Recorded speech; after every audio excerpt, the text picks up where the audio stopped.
the march of time.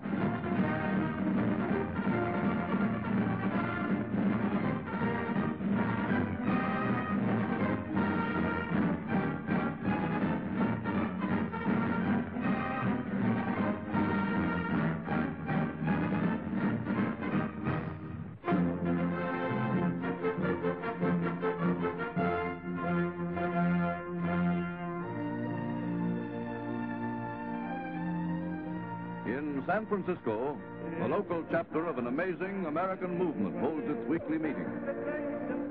These elderly people are active believers in the so-called Townsend Plan, which was considered dead when Congress adjourned last August, but which today is very much alive.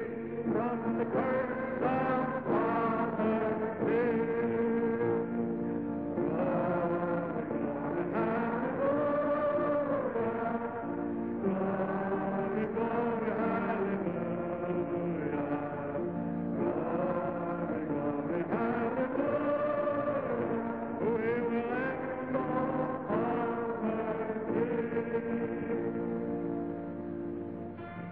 Word has just come to us from the state of Michigan that in a congressional election there, the candidate endorsed by Dr. Townsend and pledged to the Townsend Plan won out in the Republican primary.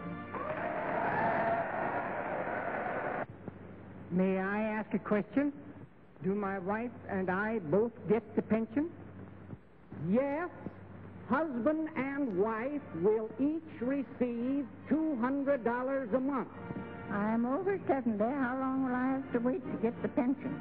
If we all continue to do our part, we should be able to elect the next Congress of the United States, and the Townsend Plan should follow soon after that.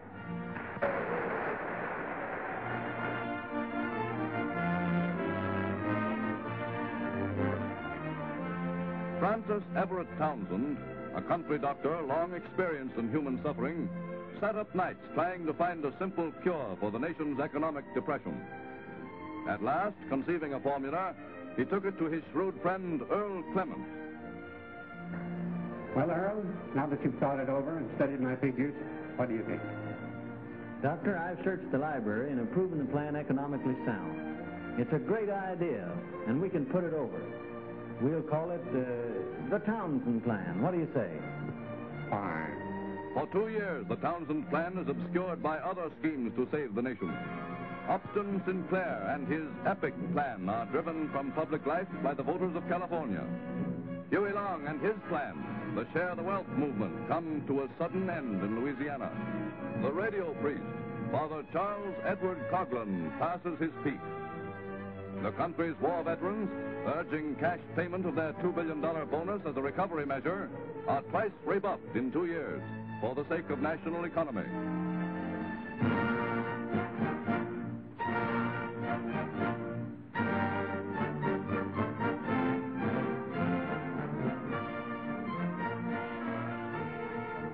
The advent of 1936 finds Dr. Francis Everett Townsend of Long Beach, California, no longer an obscure name on the public payroll, but a national figure, moving eastward across the land with his wife, attracting big crowds everywhere.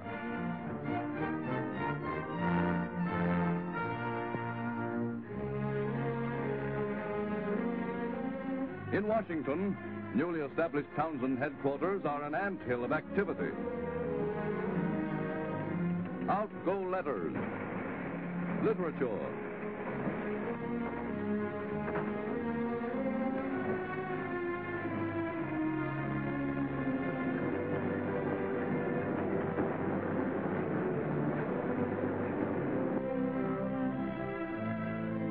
in come applications for charters, money for dues and subscriptions.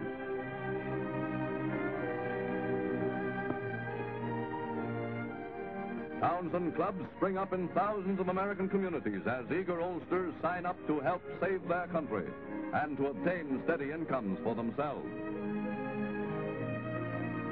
Dr. Townsend is introduced to Eastern audiences by his Eastern organizer, one Clinton Wonder, old-time preacher and promoter. Dr. Wonder, do you really think this thing will work? My friend, we believe that God is on our side, and with God, all things are possible. And don't forget, there are 18 million voters in this country past the age of 55, and they can elect any president of the United States they want to. Organizer Wonder's boast does not seem idle, as pennies, nickels, dimes, quarters tinkle into the campaign coffers at Dr. Townsend's meetings.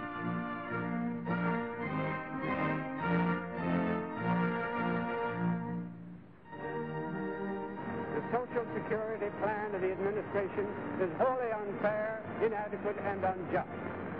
But the Townsend plan, through its great increase of buying power, will immediately restore prosperity. How do we stand on Roosevelt's election next year? How do we stand?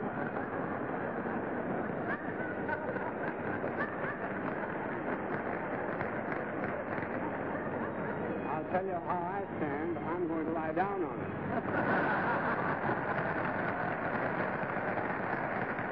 My friends, we cannot, we dare not fail.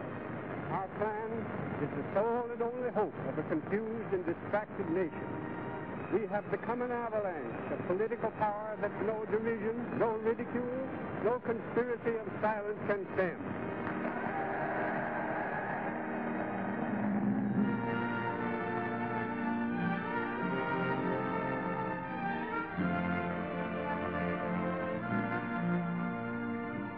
When will these good people, millions like them, realize that they're being duped?